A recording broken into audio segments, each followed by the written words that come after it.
trying to juggle how do we hire enough staffing to meet the timeline expectations that our clients have while also honoring the fact that our employees have lives and families and things that they want to do. And I've never wanted to be the kind of employer that said, you know, be there or be square. Like having enough staff and having enough flexibility, having everyone trained to a point where we can maybe cross train and cross purpose people in a way where can this person also serve this function if that person can't do it.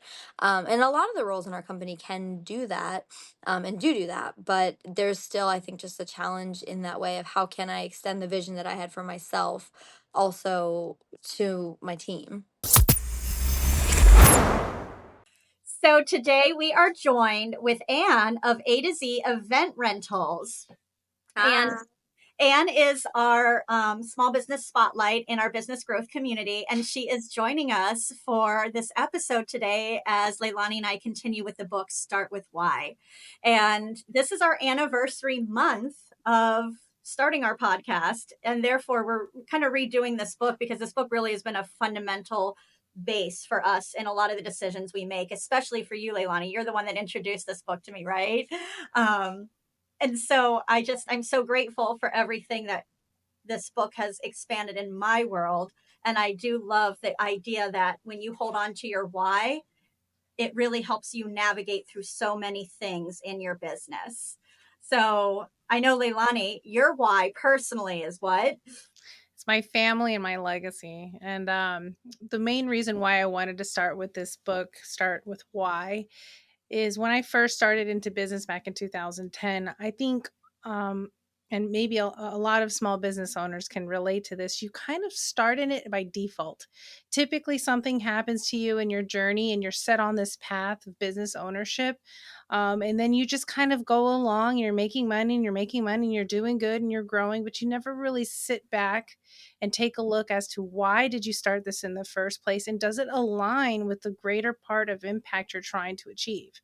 And this book was something that was really, it brought out so many things in me and made me really put in perspective and peel back the layers as to why did I decide to start a business. Because I could decided to make the same amount of money, because trust me, I wasn't a millionaire then. Right, going into business, I actually worked harder for less money, right? Mm-hmm. When you first start out, so you really start questioning, man, why did I go down this journey and when I could go make more money for someone else, right? Mm-hmm. And the book really just kind of helped me realize what my true why is. And for me in my business journey was I wanted freedom and flexibility because I had missed out on a lot of different events and experiences when my first was born. When my first child was born, I had to go back to work at 6 weeks. It was just you pop them out, you're there for a little bit, and you send them off to daycare. And I missed on so many things, and I knew I wanted more children, and I was determined not to have that same thing happen again. And so with that determination, you start looking for different avenues to make money. And then by default, I started a company, right? And that was B Chic Jewelry. And I started with a jewelry company. We sold jewelry, did very well. But at one point in that journey, I felt lost. And that's when I stumbled upon this book.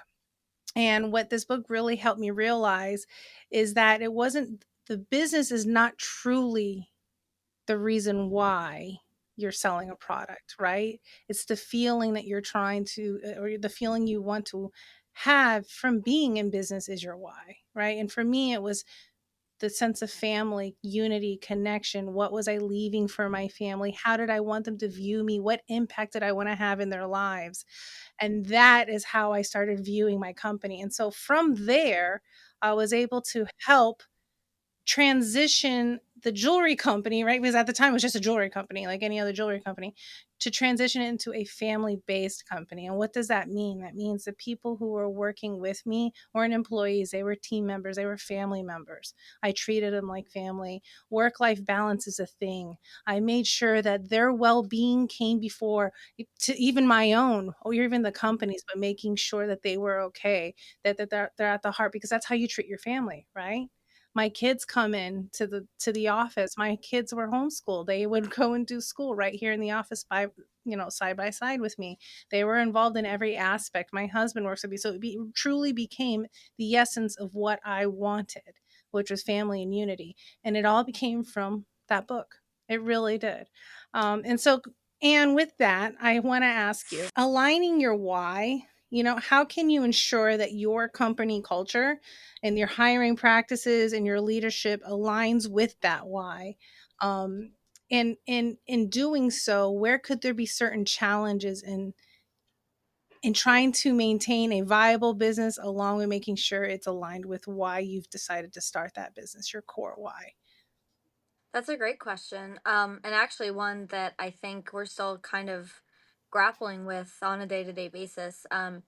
So being in an events-based industry, everything is tied to a timeline, right? So things have to happen at a certain timeline, but I've really come into this industry seeking a freedom for myself and for my family where I can be available to them. And I would love for that to convey to my employees as well.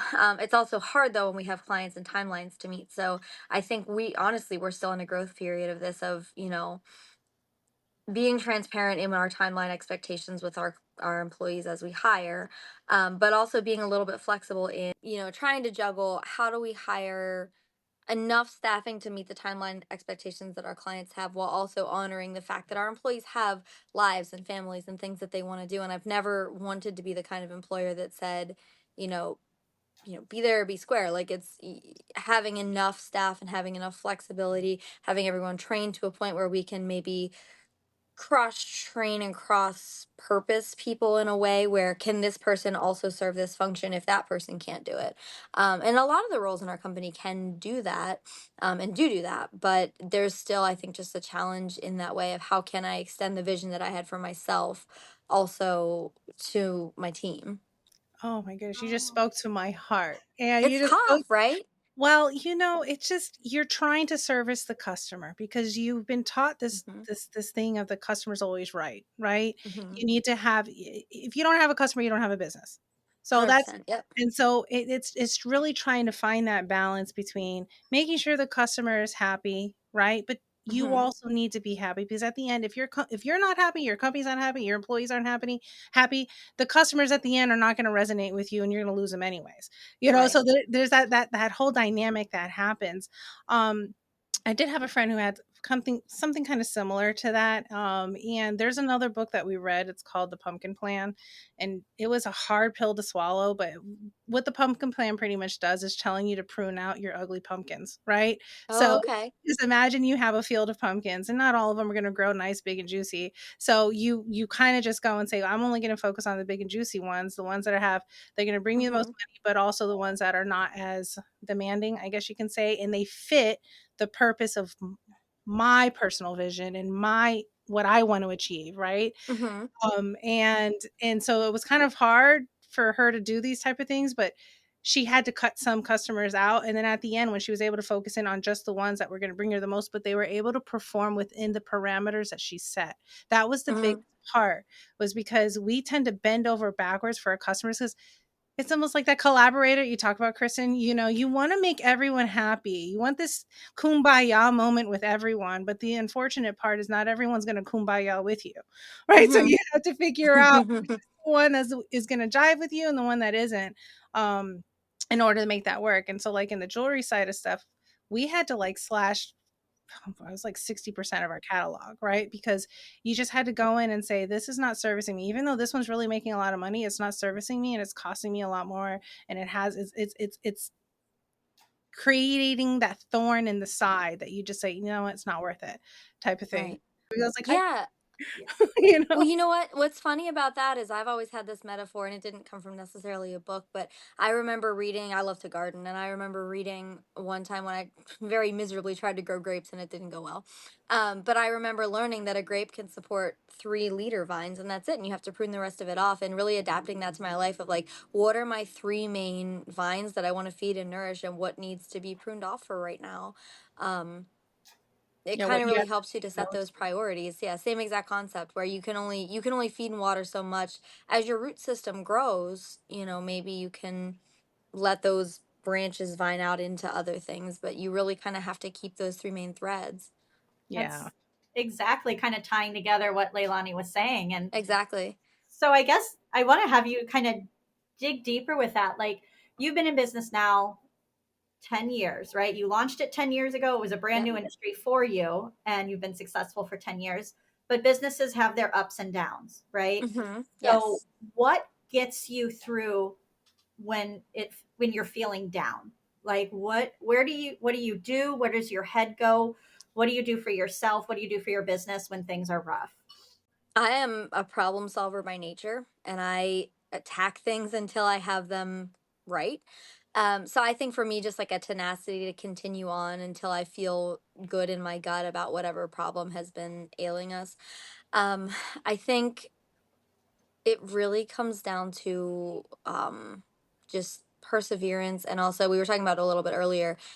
I'm a big believer in don't quit on a bad day. So you have those days. And I remember, this is a funny story, but I remember having a day so rough 2 years ago where we had had we had tried to deliver patio heaters, which are forever our Achilles heel because the darn things just never want to work. And we had taken patio heaters out to an event site an hour away, and we got there and we always test them on site. Didn't work. So, we regrouped. We had just purchased them, so we took them back to the store. We got some replacements. We built the replacements. We take them out. We test them. Didn't work. We're now 4 o'clock on a Friday. Places are starting to close. I call up one of my other buddies in event rental, and I'm just like, "Hey, got any patio heaters for me? Can my guy swing by?" They had our back. They took care of it. He took them over. Didn't work. So we've done now 4 different times trying to get. We eventually did get. I called another sub rental company. I got another one. But regardless, so I'm. This is one of those nights where you just like get takeout, and I had gotten these little wrap things that I'm in my car eating this wrap, like totally just in a fog, and I bite into it, no contents in it, and I just went home and went to bed. Like that was it was just a tortilla. There was nothing in it. And I just went home and fell asleep.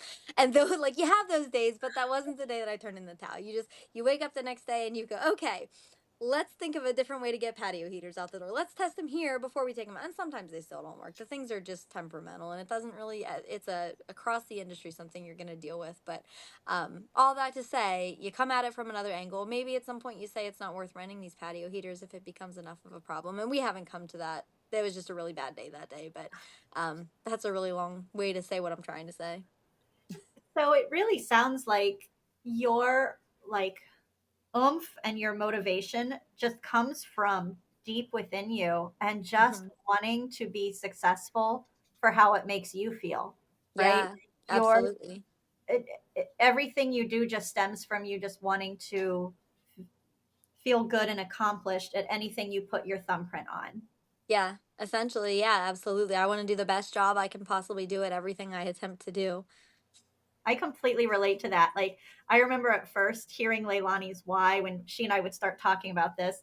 And I just thought her why was just so incredibly beautiful. Like, it Hmm. needed music and angels singing, for her family and her legacy. And I love that. And my why has just been like, I enjoy watching when I'm part of somebody else's growth. Maybe I point them in the right direction or I give them that little motivation and I'm part of their growth and then their success and then watching them be successful on their own, right? I don't want them to need apron strings or anything like that. That's my why. That's what motivates me. That's where Sage Consultants came from, is just wanting to see other people succeed. And I do it for a selfishness for me. Like that Yeah. feels good for me when I Hmm. see other people succeed. And that's how I want my thumbprint on things. So I can completely connect. Like it comes from deep within you. I It love does. It does. And there's also this deep-seated need to like lead my daughters in the belief that the sky's the limit. You can do anything. You can do hard things, and sometimes things are hard, but you can achieve anything that you set your mind to. And it's going to take work. None of it's easy. But if you continue to persevere through those hard times and continue to raise the bar for yourself and the people you bring with you, you just keep clearing hurdles and they get higher, but you get stronger. I that love that. sounds like another super incredible and powerful. I mean, what we're calling why, but like your motivation, right? Like you got to Right. show up for these three beautiful girls that you have Right. and empower them. So that's And amazing. that's Oh my and that's gosh. the thing about the book. That's the thing about Start With Why in the book. We are taking the lens of a business, right? Hmm. But your personal life and your business life, they are one. As much as we always say like, it's personal, and business is business, the two meld together because the philosophy you have in your personal side will bleed into your business side. And so I really Absolutely. love how you talked about your daughters and wanting to be essentially the best role model you can be because you want them to feel like they can overcome anything. right? Yes, Don't give up absolutely. on the first, second, third, 87th time. Don't give up, No. because every time you met that hurdle and you got over it, that was just another lesson, another notch on the tool belt, something you can add to your arsenal in life. And I Mhm. really love that. And I feel like in business, it's just very much the similar thing. We, just recently came across an issue where in question for me, were my personal beliefs, right? I had Mhm. it made business sense numbers wise. I'm a numbers girl. And for me, in the number sense, I should have taken this decision, right? I would have made more money taking a certain decision over here, but it Mhm. conflicted with my philosophy and my why. And Mhm. I decided at that point in time, the money is not worth this, sacrificing this, right? And so Mhm. that's when you have to go, and that's the why coming back to you, making those decisions to make sure they align with your inner philosophy. And that's the part where I say, that's sometimes the hardest thing to do, but when you know your why, it's an easy choice to make. Mhm. You know? Absolutely. And so with that, I want to ask you, how does your why help you say no to opportunities, right? Because if you have limited time and resources, and maybe you have the unlimited time and resources, but it just doesn't align with you, how does your why help you say no to opportunities? It's funny because my brain automatically went in two directions with this. On one hand, if you ask my team, I'm not one to say no. I say yes to every opportunity. I'm the welcomer of all opportunities, and I love to just say yes and see what happens. And that's why we're talking today. I'm like, yeah, absolutely, let's do this. At the same time, I can be incredibly conservative with my resources and my um, energy and time in things that I have experienced in the past don't lead to the end goal of that. So if you've knocked on a door that has, you know maybe not been as fruitful in the past, then pruning that off, as we were just talking about, and saying, I'm not going to go back down that road again. I've learned that lesson and it doesn't contribute to the end goal here. I don't have a hard time saying that, or in, revising the terms a little bit and then saying, I can take this opportunity, but these things have to come with it. We've had this on the social media world a little bit, where we'll get requests from different people for sponsorships and influencer things a lot. And there have been times when we've said yes, and there have been times when we've said that one doesn't make as much sense. And just deciding, what is it you're hoping to gain out of it, and being clear with those things, which is kind of the place we've come to of, we can do this if X, Y, and Z are met. And if they're not met, then we can do it for this, or, kind of balancing those two things to make sure we both win in the end. And we're still learning that too. I'm going to be real transparent about that. It's not like we have some great recipe for what we say yes and no to, but that's one area where I can tell you we're doing a lot of pruning right now and starting to say no to a little bit more, because we just haven't seen the fruit from it. Yeah, and I think and just to let you know, I don't think any business has an exact answer to that. So sorry for setting you up Yeah. on that No, one, it's not a setup. It's totally fine. And I appreciate the mental hurdle, and I'll do my best with it.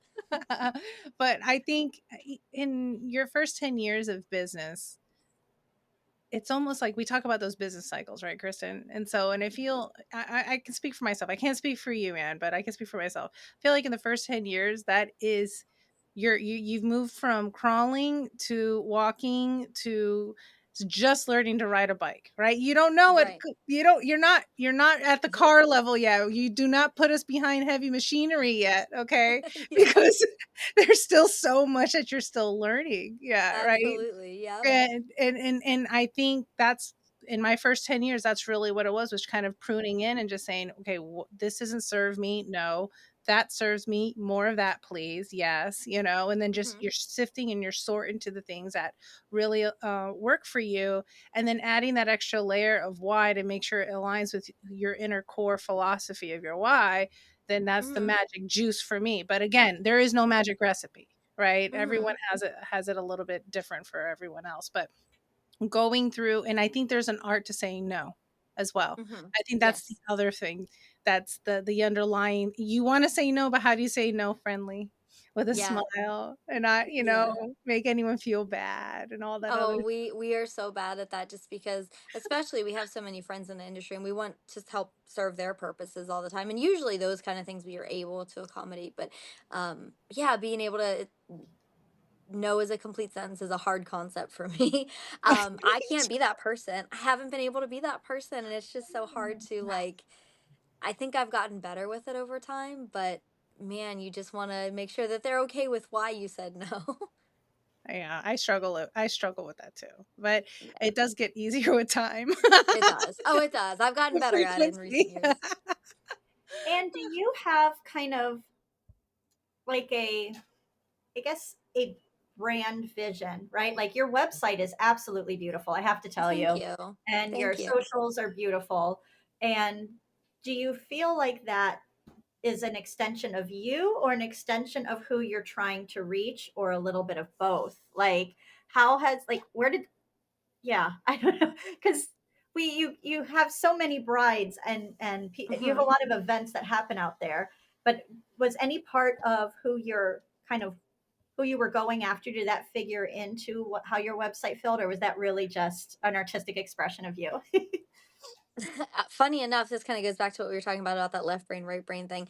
The part of my website that I would say is an extension of me is the organization to it. Like everything is categorized and tagged and easy to find. And like Yes, it I is, by the way. It is a I great love that. website. Thank you. Thank you. I'm very that just is that's me, like that's my part of that. And even though I can be messy in the real world with the chaos of life, I like a structure and an order to things in that regard.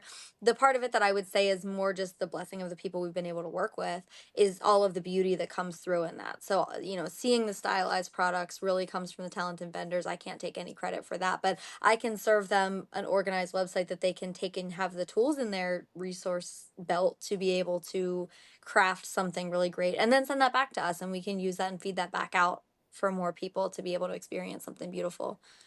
I That's awesome because I think sometimes people, and I feel like I'm guilty of this, get really caught up in the storytelling part of things. Yeah. But I love how you have built something so successful and so beautiful, but it seems like you're very hands off on certain things, but very hands on other. And the things you're hands on with are the things that truly generate money for all partners involved. And I Hmm. think that's probably a huge key to your success with this is you found a way to make it simple for your customers to choose what they need. And then Yeah. you brought in the talent that articulates it in a way that resonates with you, resonates with your customer, is super on trend, to be honest. Like your color palette is gorgeous, all that kind of Thank you. and it feels Those just might be very my personal brand colors. We laugh because like one of the rooms in the house is those colors. I happen to love that green and orange thing so much, and we redid our logo and our branding 2019. So I'd like to think I was on the forefront of that trend, but those I would say are very much a me color palette. We always joke my nails are always that color orange. Aw, I love that. Well, this has been really awesome to kind of dig deeper with you and just talk with someone who is, you know, tread the path and made it over. We talk about a lot of businesses struggle to make it past their first year and then the Mhm. third year and then the fifth year. But to celebrate 10 years this year, cheers to you. That's very Thank you. exciting. And it was amazing getting into your headspace a little on everything and how you kind of pulled into your why to make your business successful for the people who are part of it with you, but also as a role model for your girls. I think that's amazing. Well, So, thank you. thank you so much for joining us, y'all. And with A to Z Event Rentals, we'll Yes. add her links in there. And yeah, good luck to you. Thank Excited you. how your business continues to grow. I know you're working on other things, so Yes. excited to see what unravels for you. But More to come. thank you for being part of this conversation. Sure. Thank you for having me. All right, thank you guys for joining us. See you soon. Bye, Bye, Thank guys. you. Bye.